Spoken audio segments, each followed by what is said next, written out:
أعوذ بالله من الشيطان الرجيم بسم الله الرحمن الرحيم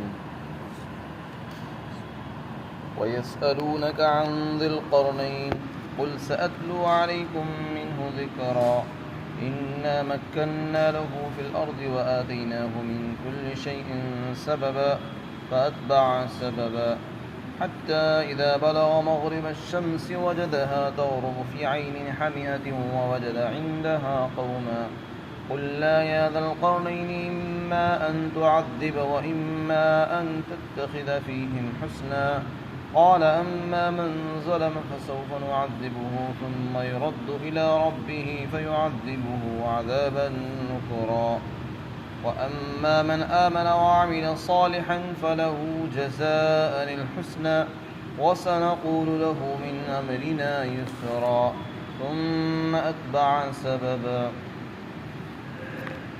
حتى إذا بلغ مطلع الشمس وجدها تطلع على قوم لم نجعل لهم من دونها سترا كذلك وقد أحطنا بما لديه خبرا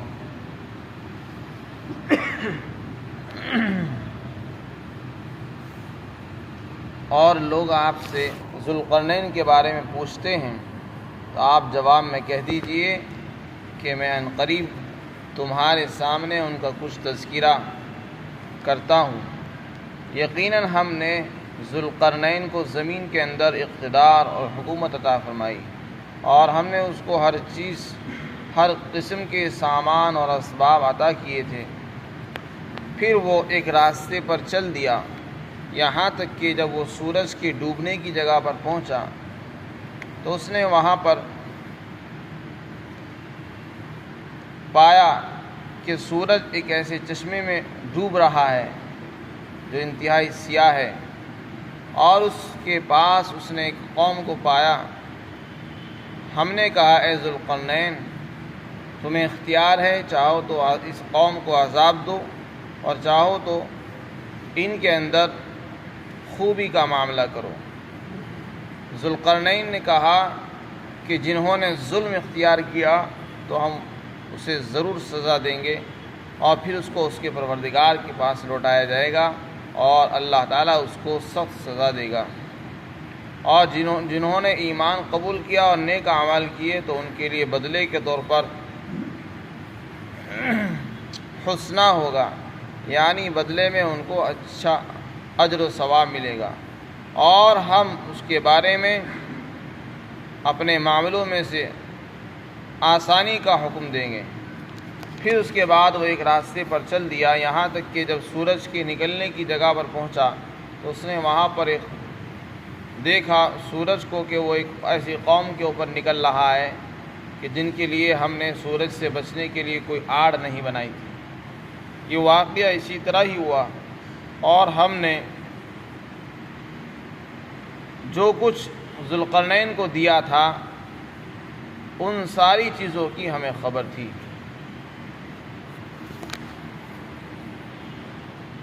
یہ بات پہلے آ چکی ہے کہ یہود مدینہ نے مکہ کے مشرکین سے 3 باتیں عرض کی تھی۔ جب مکہ کے مشرکین مدینہ کے یہودیوں کے پاس پوچھنے کے لیے گئے کہ مکہ مکرمہ کے اندر جن صاحب نے نبوت کا دعویٰ کیا ہے کیا وہ صحیح نبی ہیں یا غلط ہیں، تو اس کے بارے میں آپ ہمیں بتائیں کیونکہ آپ لوگ کتاب والے ہو، علم والے ہو۔ تو یہود نے ان کے سامنے 3 سوال رکھے تھے کہ تم جاؤ اور 3 سوال ان سے کرنا، اگر وہ سوالات کے صحیح جواب دیں گے تو وہ نبی ہیں، برحق ہیں، اور اگر وہ ان کا جواب صحیح نہ دے سکیں تو وہ سچے نبی نہیں ہیں بلکہ جھوٹے ہیں۔ تو انہی 3 سوالات میں سے ایک سوال اصحاب کہف کے متعلق تھا جو پیچھے آ چکا، اور ایک سوال روح سے متعلق تھا وہ بھی بنی اسرائیل کے اندر گزر گیا، اور تیسرا سوال تھا ذوالقرنین کے بارے میں کہ وہ کون سا آدمی ہے جس نے مشرق اور مغرب کا سفر کیا اور اللہ نے اس کو اقتدار اور حکومت عطا فرمائی، وہ کون بادشاہ تھا، اس کا حال بھی معلوم کریں، کیونکہ اس کا حال تقریباً نایاب تھا، معدوم تھا، لوگ نہیں جانتے تھے، اس لیے انہوں نے اس کا قصہ معلوم کروایا، اور انہوں نے اس کو بعید سمجھا کہ یہ ان کی دسترس سے باہر ہے، اگر یہ نبی ہوں گے تو ضرور بتائیں گے، نہیں ہوں گے تو نہیں بتا سکیں گے۔ تو اللہ تعالیٰ نے آپ کو بذریعہ وحی ذوالقرنین کے کچھ حالات بھی بیان فرمائے، تو یہاں پر اس رکوع کے اندر آ رہے ہیں۔ تو اللہ تعالیٰ فرماتے ہیں کہ لوگ آپ سے پوچھ رہے ہیں ذوالقرنین کون ہیں، اس کا کیا نام تھا؟ قرآن کریم میں اس کے نام سے متعلق کچھ ذکر نہیں ہے، بس ذوالقرنین ان کا لقب بیان کیا گیا، اور یہ بھی قرآن نے بیان نہیں کیا بلکہ یہ یہود نے سوال کیا تھا، اسی سے متعلق اللہ نے فرمایا کہ لوگ ذوالقرنین کے بارے میں پوچھتے ہیں۔ اس کے بعد قرآن کریم نے بس اتنا کہا کہ وہ ہم نے ان کو اقتدار عطا فرمایا تھا، ذوالقرنین کو ہم نے اقتدار عطا فرمایا تھا، حکومت عطا فرمائی تھی، اور ہر قسم کے ساز و سامان ہم نے ان کو دیے تھے۔ اس سے معلوم ہوتا ہے کہ اللہ نے ان کو طاقت عطا فرمائی تھی، اقتدار تھا، اور اس اقتدار اور حکومت اور سلطنت کو چلانے کے لیے جن اسباب کی، جن سامانوں کی، جن وسائل کی ضرورت ہوتی ہے، اللہ نے ان کو بھرپور مقدار میں، وافر مقدار میں عطا فرمائے تھے۔ یعنی ان کے پاس پورا ایک نظام تھا، سلطنت چلانے کا، حکومت چلانے کا پورا نظام تھا، اور اسباب بھی ہر قسم کے ان کے پاس موجود تھے۔ چنانچہ وہ فتوحات کرتے ہوئے، ملکوں کو فتح کرتے کرتے مغرب تک پہنچے۔ اس کے بعد 3 سفر بیان فرمایا قرآن نے۔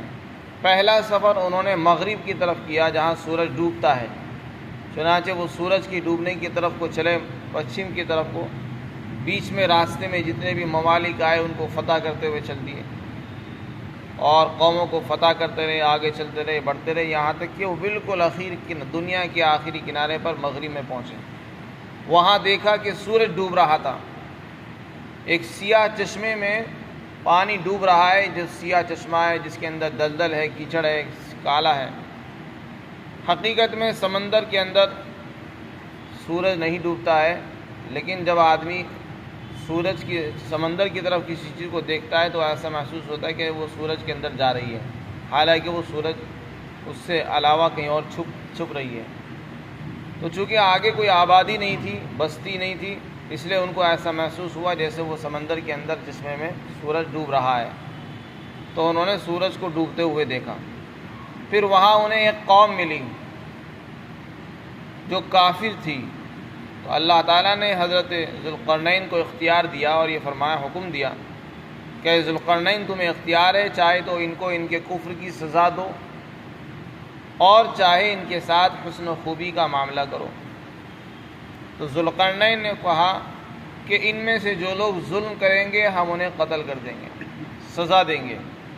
ظلم کا مطلب یہ ہے کہ پہلے تو ہم ان کو دعوت اسلام کی دیں گے، ایمان کی دعوت دیں گے، اگر یہ ایمان قبول کر لیں تو ان کو چھوڑ دیا جائے گا، اور اگر ایمان قبول نہیں کریں گے اور ظلم کا راستے پر چلتے رہیں گے تو پھر ہم ان کو سخت سزا دیں گے، یعنی ان کو قتل کریں گے، اور اس کے بعد پھر ان کو ان کے پروردگار کے پاس لوٹا دیا جائے گا، تو اللہ وہاں بھی ان کو سزا دے گا جہنم میں۔ اور جو لوگ ایمان قبول کر لیں گے اور اچھے اعمال کریں گے تو ان کو اس کا اجر اور ثواب بدلے میں ملے گا، اچھا اجر، جیسا کہ اللہ نے ایمان والوں کے وعدہ فرمایا۔ ان سے ہم کچھ نہیں کریں گے، چھیڑ چھاڑ نہیں کریں گے، ان کو چھوڑ دیں گے۔ تو یہ ذوالقرنین نے جواب میں فرمایا، اور ہم ان کے لیے آسانی کی بات ہی کریں گے، اچھی بات کریں گے۔ تو یہ اتنا سا مختصر سا ذکر یہاں پر آیا، بیچ میں انہوں نے کتنے ملکوں کو فتح کیا، کہاں سے گزرے، کتنے دن میں وہاں پہنچے ہیں، یہ ساری تفصیلات کی نہ تو ضرورت تھی، نہ قرآن نے ان کو بیان فرمایا۔ باقی تاریخی روایات میں، اسرائیلی روایات میں قصے بھرے پڑے ہیں، لیکن وہ معتبر نہیں ہے۔ معتبر بات وہی ہے جو قرآن نے بیان کی ہے، اور نہ ان کو جاننے کی ضرورت ہے۔ پھر آگے اللہ نے دوسرے سفر کا بیان فرمایا۔ اس کے بعد ذوالقرنین دوسرے راستے پر چلے اور مشرق تک چلے گئے، جہاں سورج نکلتا ہے پورب کی طرف، مغرب سے چلے، پھر پورب کی طرف مشرق تک پہنچے، اور دیکھا جب دنیا کے انتہائی مشرقی کنارے پر پہنچے تو دیکھا سورج نکل رہا ہے، اور وہاں سورج کے پاس ایک قوم ہے جو غیر متمدن ہیں، جن کے پاس سورج سے، اس کی دھوپ اور تپش سے بچنے کے لیے کوئی انتظام نہیں ہے، نہ ان کے پاس مکان ہے، نہ جھوپڑی ہے، نہ کوئی خیمہ ہے، انہوں نے اپنے لیے کوئی انتظام نہیں کر رکھا، بلکہ بس وہ ایک کھلی فضا کے اندر، کھلے آسمان کے نیچے زندگی بسر کرتے ہیں۔ وہ ایسی قوم تھی۔ اس سے معلوم ہوتا ہے کہ بالکل غیر متمدن تھے، جن کے اندر کوئی تہذیب سلیقہ نہیں تھا زندگی گزارنے کا، ان کے پاس کوئی اصول نہیں تھا، نہ علم تھا، بس یوں ہی زمین پر آسمان کے نیچے زندگی گزار رہے تھے۔ یا تو وہ بارش وہاں پر نہیں ہوتی ہو، اگر بارش ہوتی ہوگی تو اس سے بچاؤ کے لیے درختوں کے سائے میں چلے جاتے ہوں گے، یا وہاں اتنی دھوپ تیز نہیں ہوتی ہوگی جس کی وجہ سے انہوں نے مکانات بنانے کی ضرورت محسوس نہیں کی۔ غرض واللہ عالم ان کا کیا حال تھا۔ خلاصہ یہ ہے کہ ایسی قوم تھی جو کھلے آسمان کے نیچے رہتی تھی، اور جب سورج نکلتا تھا دھوپ ان کے سروں پر، ان کے جسموں پر پڑتی تھی۔ وہ ایسی قوم تھی۔ وہ کیسی تھی؟ مسلمان تھے، کافر تھے، قرآن نے ان کا بیان نہیں کیا۔ ممکن ہے کہ وہ بھی کافر ہوں اور ان کے ساتھ بھی وہی معاملہ کیا گیا ہو جو مغرب کی قوم کے ساتھ کیا گیا تھا۔ اس کے بعد اللہ تعالیٰ نے فرمایا کہ ہمیں ان کے ہر چیز کا علم تھا۔ ہم نے ذوالقرنین کو جو کچھ بھی دیا تھا اس کا ہمیں پتہ تھا کیا ہم نے ان کو دے رکھا ہے۔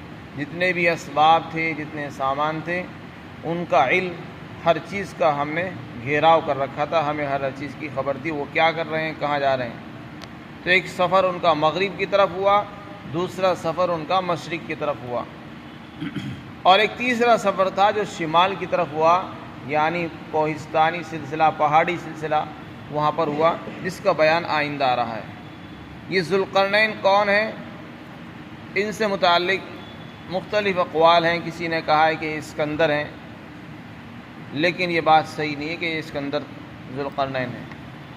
ذوالقرنین کوئی شخص گزرا ہے جو فارس ایران کا بادشاہ تھا، جس کا نام سائرس بتایا گیا ہے، اور اللہ نے ان کو اقتدار عطا فرمائے، نیک آدمی تھے۔ کسی نے ان کا زمانہ حضرت ابراہیم علیہ السلام کا بتایا، کسی نے دانیہ علیہ السلام کا بتایا۔ خلاصہ یہ ہے کہ یہ ایک بڑے انسان تھے، اللہ نے ان کو اقتدار عطا فرمایا۔ بعض علماء نے تو ان کے بارے میں فرمایا کہ یہ نبی تھے، لیکن قرآن کے بیان سے معلوم ہوتا ہے کہ یہ نبی نہیں تھے۔ اللہ نے ان کو اقتدار عطا فرمایا تھا، دنیا کے وسائل اور اسباب ان کے پاس موجود تھے، نبی نہیں تھے۔ لیکن قرآن کے ایک بیان سے پتہ چلتا ہے کہ اللہ نے ان کو حکم دیا کہ تم ان کو عذاب دو یا چھوڑ دو۔ اب یہ اگر نبی تھے پھر تو ان کو وحی کی گئی، اور اگر نبی نہیں تھے تو اس کا مطلب یہ ہے کہ اللہ نے ان کو الہام فرمایا، یا کسی اس وقت کے نبی کے ذریعے سے ان کو یہ بات پہنچائی گئی کہ تم مغرب کی قوم کے ساتھ یہ معاملہ کرو، ان کو سزا دو یا ان کے ساتھ اچھا خوبی کا معاملہ کرو۔ تو ان کا زمانہ حضرت عیسیٰ علیہ السلام سے بھی پہلے کا زمانہ ہے۔ بعض نے ان کا زمانہ حضرت ابراہیم علیہ السلام کا زمانہ بتایا ہے، اور بعض نے حضرت دانیال علیہ السلام کا زمانہ بتایا کہ اس زمانے کے آدمی تھے۔ بعض علماء نے لکھا ہے کہ دنیا میں اللہ نے 4 آدمی ایسے پیدا فرمائے جنہوں نے دنیا پر حکومت کی ہے، جن کے اندر 2 مسلمان ہوئے ہیں، 2 کافر ہیں۔ ان میں ایک حضرت سلیمان علیہ السلام ہے، جن کو اللہ نے پورا اقتدار عطا فرمایا، ان کی حکومت ہواؤں پر، پانی پر، جناتوں پر، انسانوں پر، ہر چیز پر اللہ نے ان کو اقتدار عطا فرمایا تھا۔ اور دوسرے ذوالقرنین تھے، جن کو بھی اللہ نے بہت سارے اقتدار عطا فرمایا۔ بہرحال اتنا لمبا سفر کرنا، مشرق سے مغرب جانا، مغرب سے مشرق آنا اور شمال جانا، یہ بغیر وسائل اور اسباب کی ممکن نہیں ہے۔ آدمی اگر پیدل بھی سفر کرے گا، سواریوں سے بھی کرے گا، تو اتنا لمبا سفر نہیں کر سکتا۔ حضرت سلیمان علیہ السلام کو اللہ نے ہواؤں پر اقتدار عطا فرمایا تھا کہ وہ ہواؤں کے ذریعے لمبے لمبے مسافت طے کرتے تھے۔ تو ممکن ہے اللہ نے ان کو بھی کچھ اقتدار عطا فرمایا ہو، جس کے ذریعے سے انہوں نے اتنا لمبا سفر طے کر دیا۔ ذوالقرنین کو قرنین کیوں کہتے ہیں؟ قرن کے معنی سینگ کے بھی آتے ہیں، اور قرن کہتے ہیں ایک صدی کو بھی بولتے ہیں۔ تو بعض نے تو کہا کہ چونکہ ان کو اللہ نے جو عمر عطا فرمائی تھی وہ 2 صدیاں ہو چکی تھی، اس لیے ان کو ذوالقرنین کہتے ہیں۔ بعض نے کہا کہ ان کے سر میں 2 سینگ کی طرح کچھ نشانات تھے، اس لیے ان کو ذوالقرنین بولتے ہیں۔ مختلف باتیں ہیں، ان کے بارے میں جو بھی بیان کی جاتی ہے سب اختلافی باتیں، صحیح بات وہی ہے جو قرآن کریم میں آئی ہے۔ تو ذوالقرنین ایک بادشاہ گزرے ہیں، ایک سلیمان علیہ السلام ہیں، دوسرے ذوالقرنین ہیں جن کو اللہ نے اقتدار عطا فرمایا۔ اسی طریقے سے کافروں کے اندر اللہ تعالیٰ نے جن کو اقتدار عطا فرمایا وہ ایک نمرود ہے اور دوسرے بخت نصر ہے، جو عیسائی بادشاہ گزرا ہے جن کو اللہ تعالیٰ نے اقتدار عطا فرمایا تھا۔ یہاں پر اللہ نے فرمایا کہ ہم نے ان کو ہر قسم کے اسباب عطا فرمائے تھے۔ اس سے پتہ چلا کہ حکومت اور اقتدار چلانے کے لیے اسباب کی کتنی ضرورت ہے۔ آدمی صرف اقتدار کرنے کے لیے بیٹھ جائے اور اس کے پاس وسائل نہ ہو، مال نہ ہو، فوج نہ ہو، پیسے نہ ہو، تو اقتدار چلانا مشکل ہے۔ اقتدار کے لیے وہ سارے وسائل ہونے چاہیے جو حکومت کے لیے ضروری ہوا کرتے ہیں۔